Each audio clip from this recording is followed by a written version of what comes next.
Welcome back to Garbro's Field Desk. I have for you Chapter 11 of the Emily Braun series.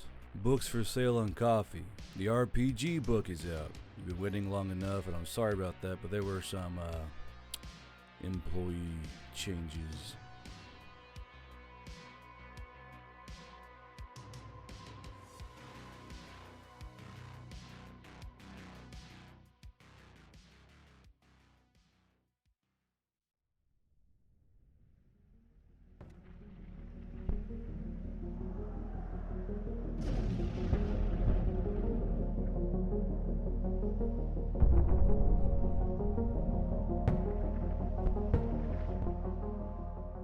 Chapter 11. Black Lid Hike. You doing okay, Humir? Emily asked the elf as she strode along the forest floor, her rifle hanging high across her chest.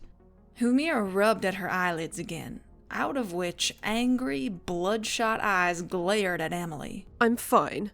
Futon was uncomfortable.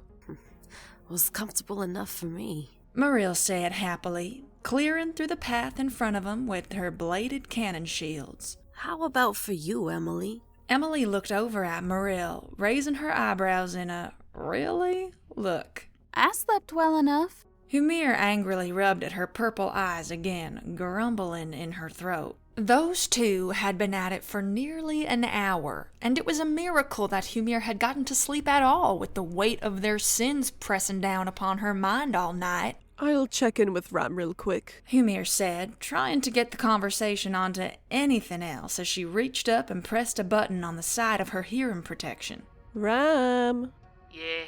Ram said, his voice only slightly muffled due to him having issues with working their particular radios. Humir sighed as she heard Emily and Marill share a kiss behind her, her eyes dully staring ahead into the forest. Any issues? Nah. Ram said, but she could hear him fiddling with something metallic. Humir squinted her eyes, but decided to not bother with asking him about it. Much to Humir's annoyance, Marill and Emily kept up their sly flirtation for almost 30 minutes into their diving run, and she was about to spearhead the designated marksman AR-15 rifle she had borrowed from Jomesha right up the Centaurus's ass. Her patience burned to the quick when she heard Marill hiss in a lusty breath, and she hunched her shoulders. I'm going to scout ahead, Humir said suddenly, surging forth through the brush and forest floor, leaving the surprised faces of her two compatriots behind her. Humir was an elf, which meant that, with her natural dexterity, she made quick work over the rough terrain, no different to her than as if she were running down a sidewalk. The light rustle and clatter of her gear soothed her in a way, and she tossed her long-barreled custom AR-15 up onto her shoulder, holding it by the barrel and opening up her other arm to swing far more naturally. By her count, she had quickly cleared a mile, and the brush of the leaves across her cheeks and exposed forearms was ridding her mood of the quagmire the other two had put her in. After a rough 10 minutes of sprinting through the forest, she spied the edge of the tree line and began to slow her run, ducking her head along the low-hanging aspen limbs. There was a sudden decline, so Humir decided to do a small hop and slide down it, coming off the decline into a smooth jog. The tree line was now fully in sight, so with a few more steps she kicked out her feet into a slide, hissing along the leaf-covered ground into a good bit of cover behind a grumble of roots and shrubs. The brush gave her plenty of alleyways to see out into the valley, and she flicked the AR-15 off of her shoulder, clicked the 10 times long-range engagement magnifier into place behind her main optic, then set said optic to its 1-time setting. Okay, my little friend, what do you see? Humir whispered to her rifle as she twisted the rear ring of the magnifier, clicking on the thermal-powered rangefinder as well as the smart computer that dwelled inside of it. Jomesha, always having a desire to customize all his own equipment, had linked both the forward optic and the magnifier so they could communicate to each other, creating something that a lot of other marksmen would have killed to get their hands on. His setup in turn meant that the forward optic could engage in close range and mid-range targets, while the rear magnifier could be rotated into place to take out targets at a far further distance. Coupled with a thick, integrally suppressed barrel, the weapon may have been one of a kind. Which was ironic, since Jomesha made it simply because he had been bored on a Tuesday. The optic and magnifier made quiet chirping sounds to each other as they communicated, feeding a string of information to Humir as she panned the reticle across the valley. My friend, do you still have the kitty paw reticle? Humir whispered to it again, and the front optic chirped, swishing reticles past her eye until the one she spoke of came into view. Humir grinned widely. Thank you, my friend. She discovered the optic had been a bit naughty and gotten onto the internet, downloading a catalog of meme optic reticles from someone called the Commando, one of which was a small cartoon woman holding up her arm from the bottom of the optic. The arm had the usual ranging lines along it, but the hand was wearing a large, paw-like glove, of which the middle finger was raised. The tip of this finger was the main sight, and it never failed to make Humir smile. More curious were the odd clips the character wore in her ears, the rather smug, if not vicious grin she wore, and the reticle even reacted to her target, pulling down her eyelid and silently laughing at certain situations. Humir hummed to herself as she kept panning the reticle across the valley, the little clipped-ear woman yawning as if she was bored. But Humir brought the reticle to a stop when she saw something moving. Diver marker check. Humir murmured to the optic, training the tip of the kitty paw glove just above a man's head as he rummaged around in his rucksack. These were not cultists, or any other kind of suspect faction on first glance. But they didn't exactly look like divers either. As a matter of fact, she couldn't even see any color blotch on their shoulders that would say they were a part of a company. The front and rear optics chirped and hummed at each other for a few minutes, going through the catalog of known and registered divers, and none of the faces she panned between came up. Humir hummed in her throat, resettling herself on the leaves and wiggling her heel back and forth as she thought. Run through deceased divers, just in case. All divers were registered for this exact reason, and the sightings of unsavories in the area meant that having your face known for scanners and readers could mean the difference between life and death. Everyone had gotten their pictures done nearly hours after the alarm went up, and not doing so would have been folly. What really made Humir train her eye on the little group was that there were 6 men, no women, and even as they turned and chatted in the open cover, they clearly wore no patches on either shoulders. She had heard and read the reports of multiple divers either getting murdered or sold into slavery on the black market, and they always started with an unknown group of people that no one could recognize. Humir's mind raced with multiple trains of thought as she gave all the faces one more solid scan. But again, none of them came back with records. Humir had no intention of becoming a slave today, as they outgunned her quite heavily. But at this point, and at this range, she had them all so outgunned they may as well been running around with airsoft rifles. If she waited too long, they could scarp her off, and there was a solid risk of them coming along another diver group and murdering them, or selling off female divers into the underground sex dens popularized by cross-plane vacationers. At the same time, if she was wrong.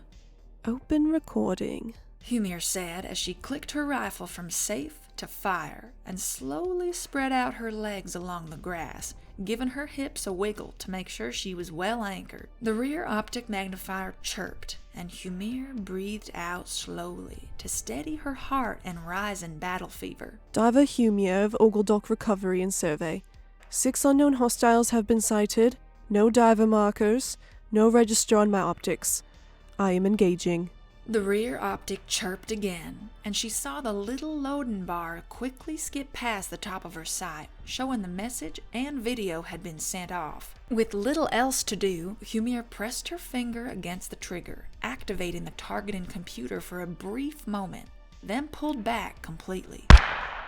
The .62 grain bullet shot out with a muffled crack from the suppressed barrel, and Humir twitched the rifle, firing off another 2 rounds before the brass of the first round had even hit the ground. The little cartoon woman grinned, holding her free hand up near her mouth in a laugh as 3 of the 6 men dropped nearly at the same time, the first man's head exploding backwards in a plume of gore, clashing merrily with his bright, straw-blonde hair. The other 2 fell hard to their knees and rolled away into the little divot of their camp. One clutched at his throat, while the other scrabbled at his chest, the round having slid into his exposed collarbones. Humir's next 2 rounds thudded home as well, both of the men suffering spinal shots and falling to the ground in lifeless ragdolls, though the last man had jerked around to yell something, his bullet catching him on the cheek and obliterating his dark-skinned face. He clutched at his head and spun back around, teeth and ragged chunks of his face whipping out into the air, and it was here that Humir's keen elven eyes caught something glittering at his belt.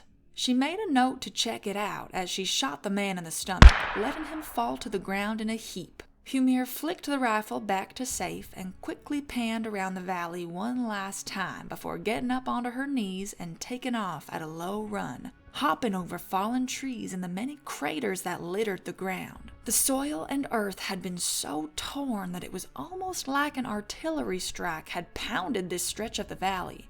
But even as she hopped through the small craters, she could see that it was more likely that something had come down in pieces and exploded, possibly a craft of some kind, or perhaps some heavenly body. When she neared the spot where she had downed the men, she could still hear a ragged, gargled breath, so she flicked her switch back to fire and tilted the rear magnifier over and away, giving her easy access to the 1x optic at the front. As Humir crested the little spot where the men had been resting in, she quickly saw it was more of an open-air, low-level camp, and that the dark-skinned man missing his face was still alive. Humir put 3 rapid shots into his head for good measure, his body jerking to a slow curl as his nervous system died, then turned and double-tapped the rest of the men just in case. When the brass had tinkled down to the ground and quiet once again ruled this part of the valley, Humir kneeled down, rolling the man without the face over.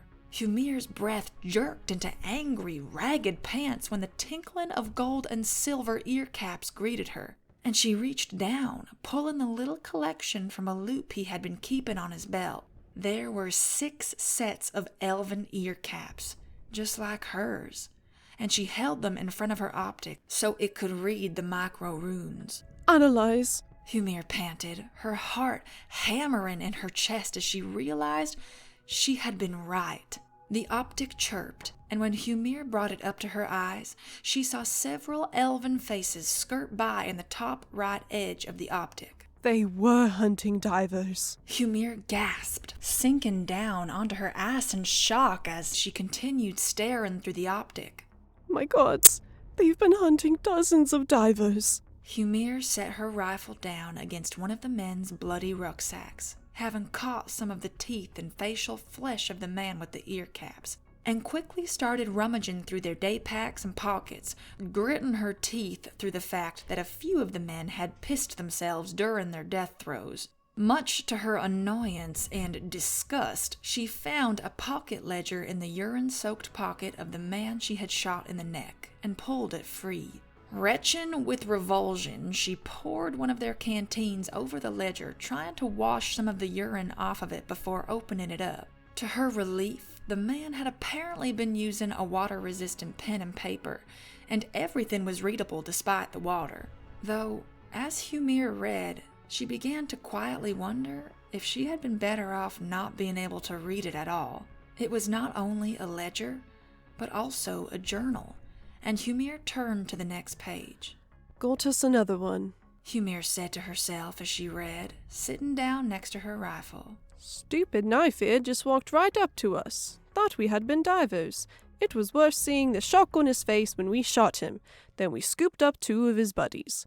They were human, but they had cash, so we capped them both and tossed them next to their little Pontoni friend. Humir narrowed her eyes.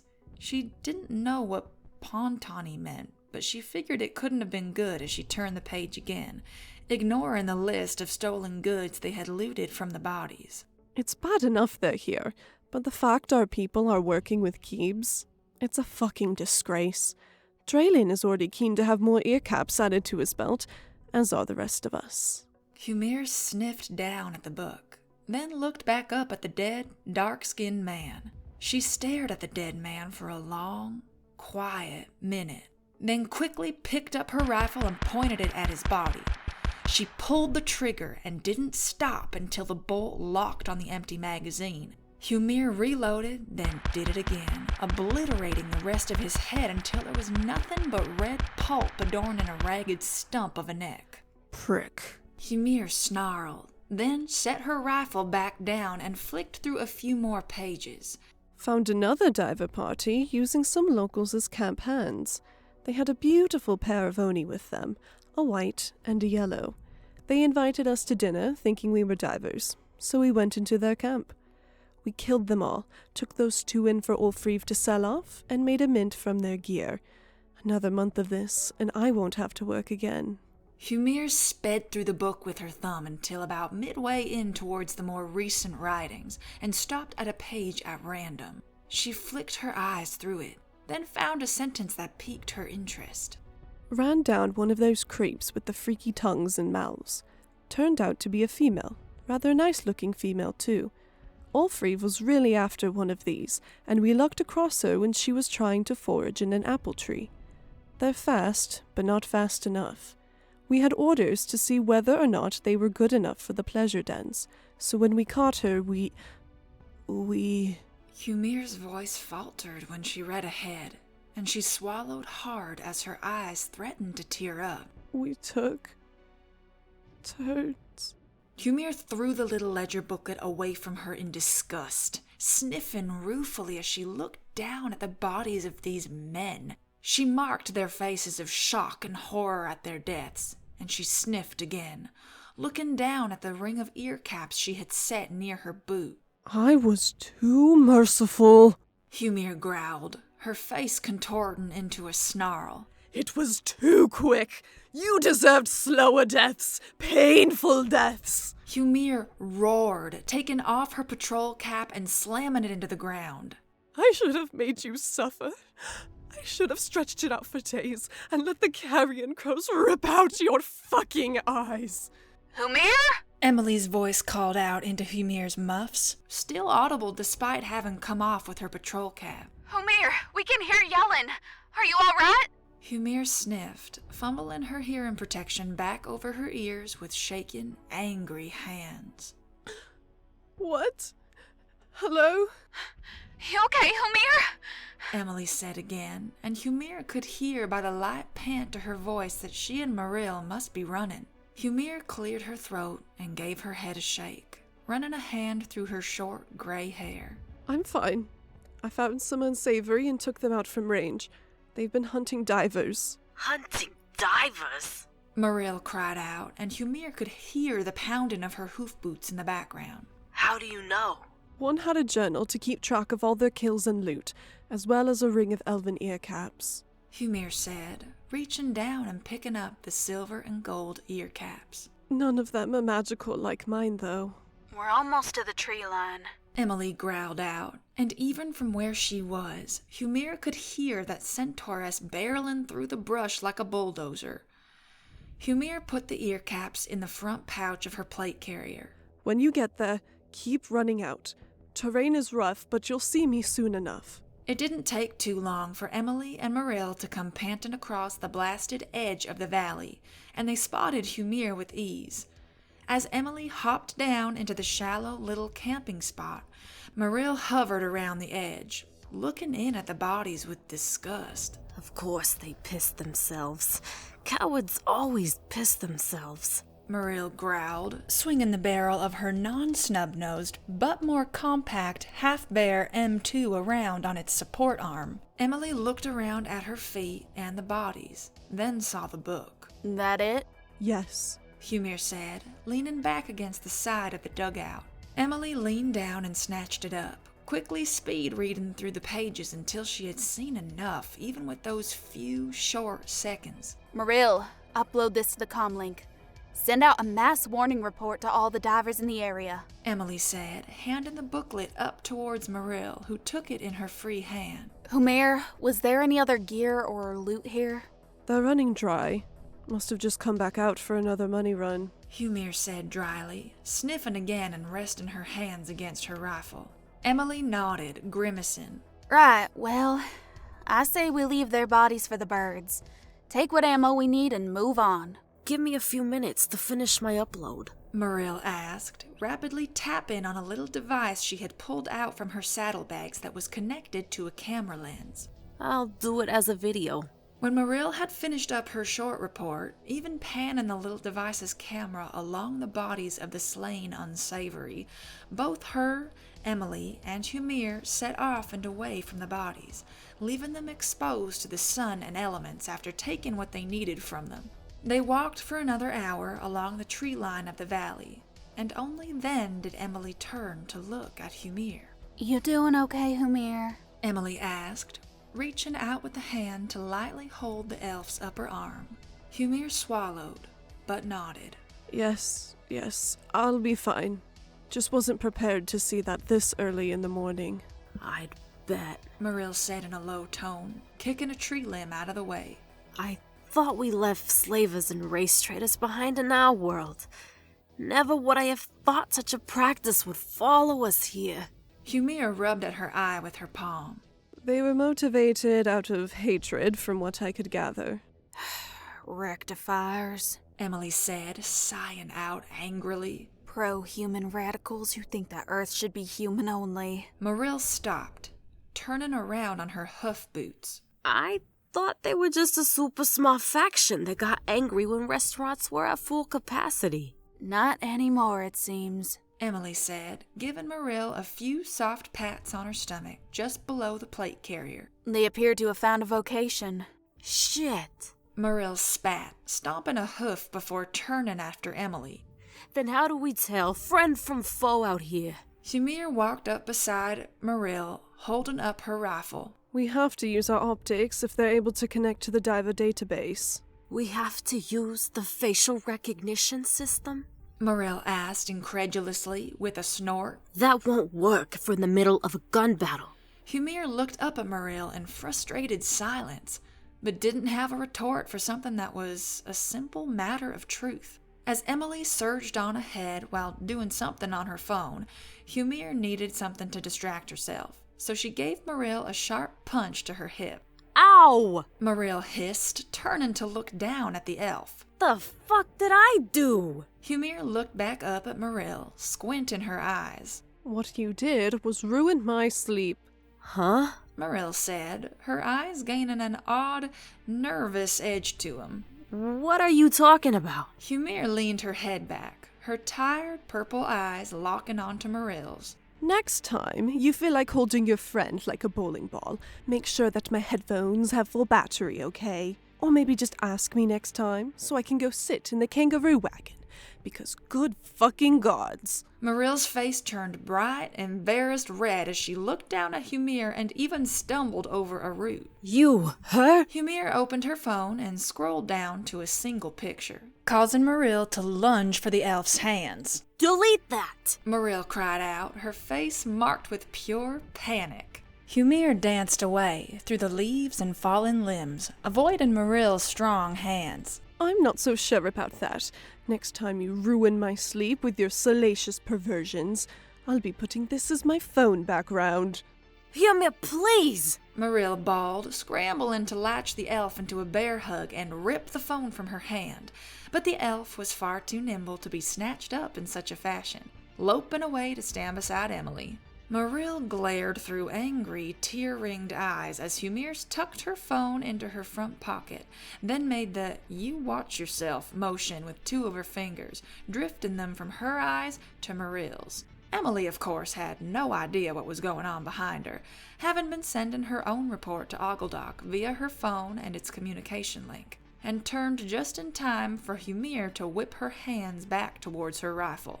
Yeah, Humir found them and took them out. No cash or gear, so it's only a body count. If there's a bounty up, we can... No bounty? Well, I guess we at least took out the trash. I'll let you know if anything else happens, Emily said, double-tapping a button on her ear pro and sighing out. I hope we can make some cash from this run. Even finding a little ring would be enough to help the mood. However, for the next 7 hours, nothing of real note was to be found. Allowing Emily to do her due diligence and mark this section of the valley off, when they had arrived back at camp, they found Ram snoozing in one of the camp chairs with none of their gear missing. This in turn earned Ram his own little ground futon, a smaller variety that was normally used for those who had longer legs, and he was ecstatic to have it. At 9 in the evening, after the team had showered and changed their clothes, they all shared a hearty dinner together of heated ration packs. Emily brought out a bottle of rum for them all to enjoy, and Humir blushed slightly when Emily smacked away Marill's hands and made sure the elf got the first glass. She's the only one who put in any work today and took out some garbage. She gets first dibs, Emily said with a wink to Humir, pouring a solid measure into the elf's canteen cup.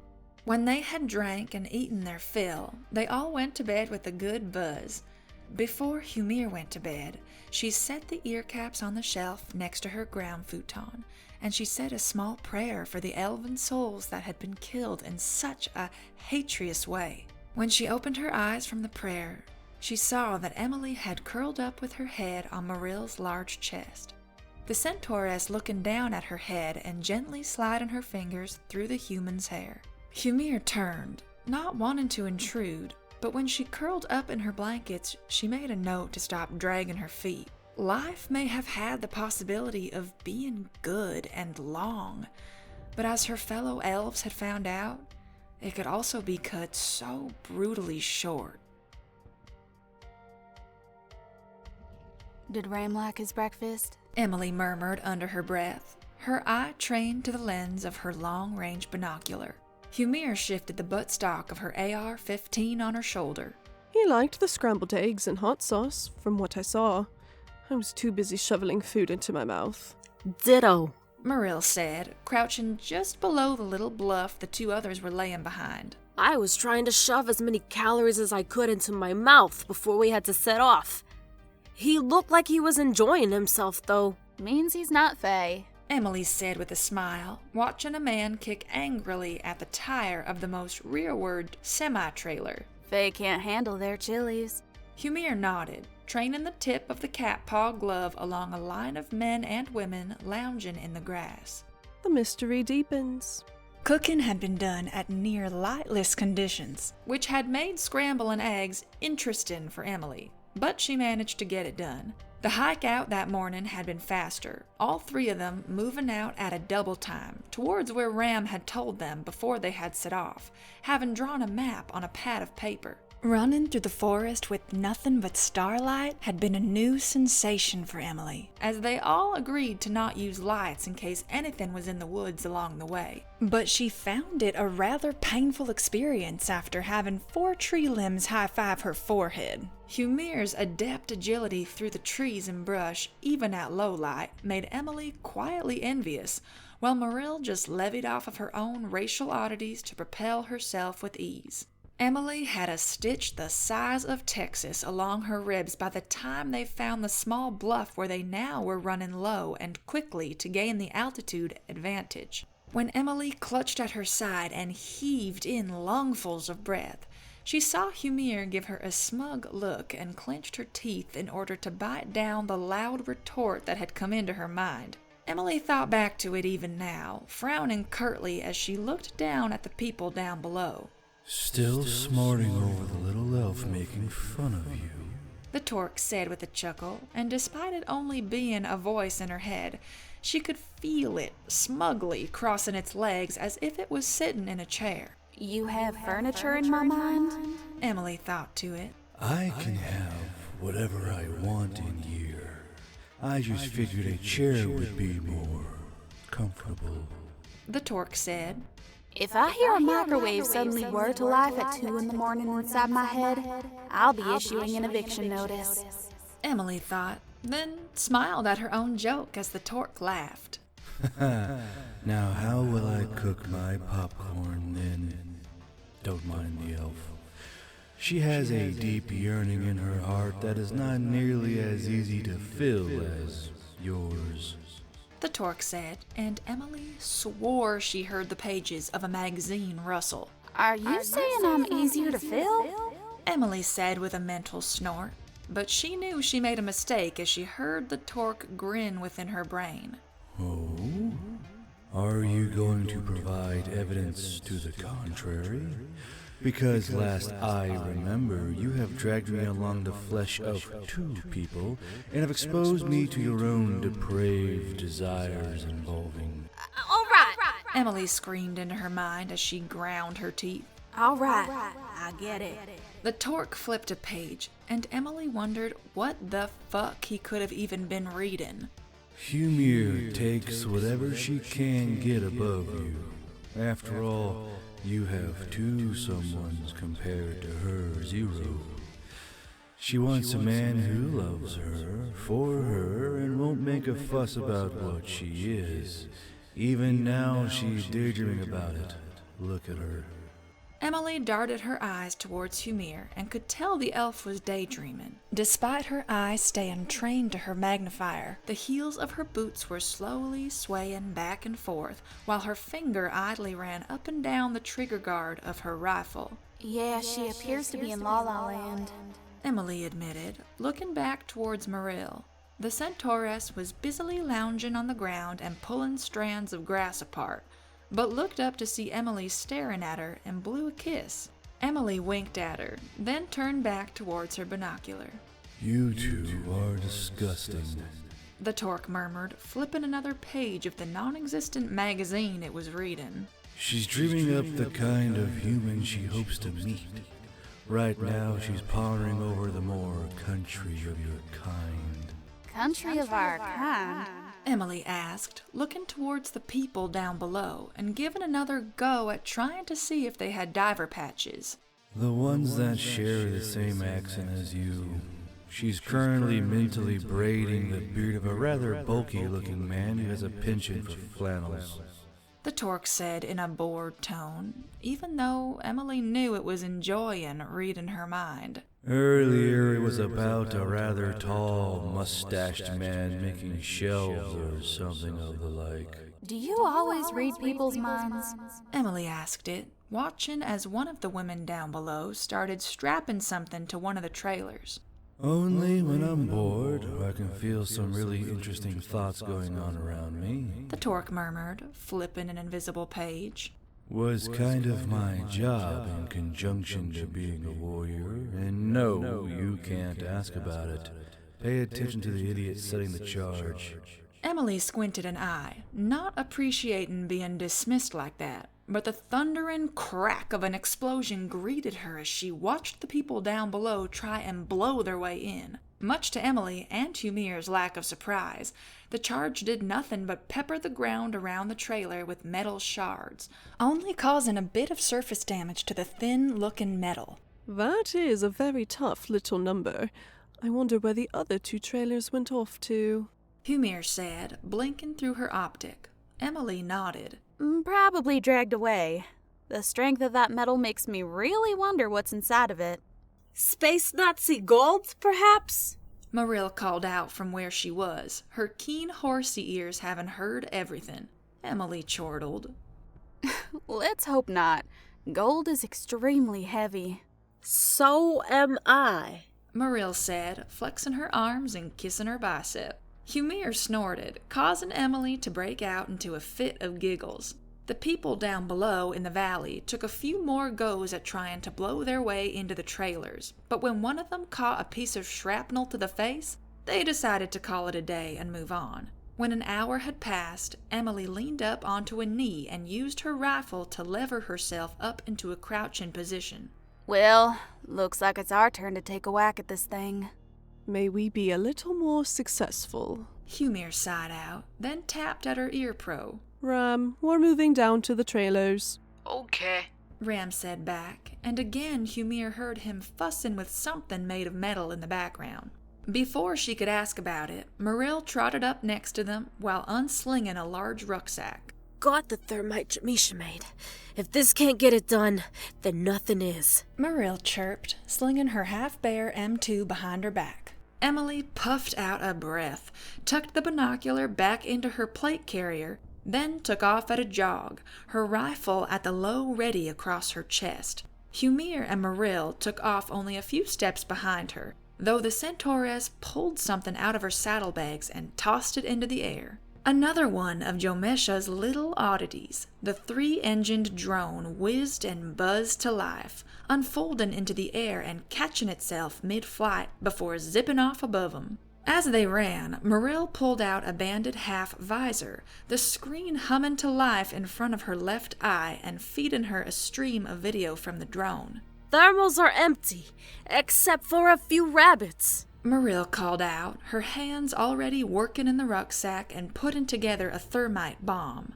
Humir kicked her rifle up and onto her shoulder again, pumping her free arm and taking off at speed ahead of Emily and Marill, leaping and bounding across the rough terrain like a sugar-buzzed deer. Temper. The torque mused into Emily's brain, and she quelled the little growl that had been growing in her throat. Humir arrived first, did a quick scan for traps by flicking her right ear cap, then trotted up to the first trailer, quickly looking it over. As Emily and Marill jogged up themselves, Humir hopped down from one of the connective grav axles, shaking her head. No locks, no latches, no nothing. I can see a seam where the doors close together, but there's just nothing there we can melt and get inside with. Humir sighed out, putting her hands on her hips as her AR-15 hung around her chest. It's like it can only be opened by a signal or button. Marill turned toward the cab of the powerful-looking tractor-trailer that had been hauling them. That rig looks mangled. But do you think we can get inside? Maybe. Emily said, turning towards the rig while patting Marill on the arm. Keep putting that charge together and watch that drone feed. I'm gonna poke around that rig a bit.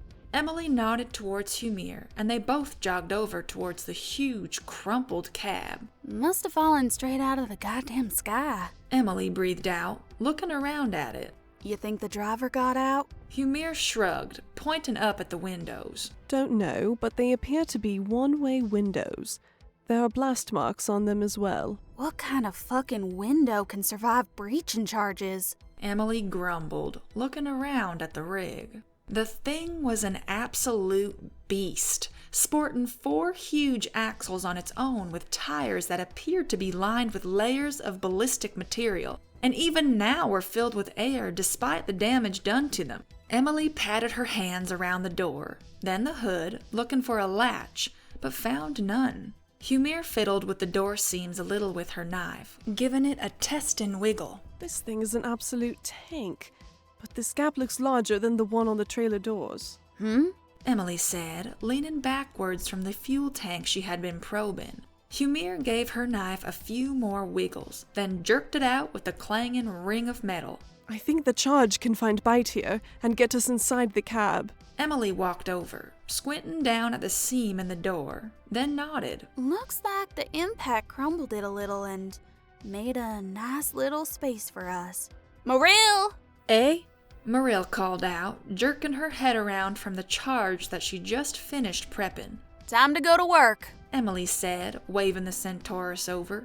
Marill kicked herself into a canter and stopped in front of the door, looking it over as she pulled out the charge link for the thermite. On the little seam right there? Yes, we're hoping it can punch through. Humir said, wiggling her fingers at it. Give us a way to sneak something in. Marill pulled a thin membrane away from the back of the charge, then flicked it away from her fingers. Well, here's to hoping.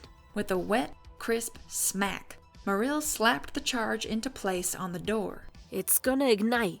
Then from what Jamisha said, it's gonna pour into any crack and explode with a lot of heat and a lot of anger. Marill popped a 10-second electrothermal fuse, then turned. Back! Back! Back! Emily and Humir turned and sprinted away with Marill until the Centaurus stopped, ducking down beside a large chunk of metal that looked to be from the remains of a diver company's scout vehicle. Jomesha's homemade thermite charge sizzled, popped, then ripped through the area with a bone-quaking explosion, the heat being so fierce that Emily felt it even through her boots. A chunk of the semi-truck's door flew by them, trailing strands of molten metal that set the ground on fire as soon as it touched. Emily blinked over at it, then popped her head over the piece of scout car that had shielded them, spotting a hole now pouring out light from the door. We have a basketball-sized hole in the door, Emily murmured. Marill popped her head up next, blowing out a whistle. Man, I've seen Jamisha test these charges, and they could blow a doorway through a 6-foot armory wall. If that only made a hole, the metal in this truck is something else. We can see inside now. Maybe from there we can use a long stick to start pressing at buttons. Humir mused, standing up and looking over the scout car remains. Emily snorted. We don't need a stick. Marill has a little robot arm. Marill stammered, her horsey ears pinning back against her head. Right. The grasper. Emily slowly turned towards Marill, lips quirked up into an exasperated smile. You did bring the little robot arm, right? No. Marill stated quietly, looking up at the sky. I didn't think we would need it. Humir chuffed. Well then, time to find a nice long stick. And that's the end of Emily Braun's Chapter 11. Be sure to stop by the coffee. On the coffee, you can help support the channel by joining our members in the memberships. This allows you to have sneak peeks into the chapter depending on what level you are, with the first shirt getting a whole page and the Snuffy Boys just getting a little pension here or there. YouTube doesn't like paying us. That's a well-known fact. So if you want to see these stories keep rolling, please do donate to the coffee. $1 here or there goes a hell of a long way. Trust me. If you want to buy a book, they're on Amazon and the coffee. RPG book is out. But until we see you next time on this side of the veil, that was Hailey. That was Janet. That was Kelly Nice, our new narrator. That was Rue, the new voice of Emily. And this is Garbro's Field Desk. We'll see you next time.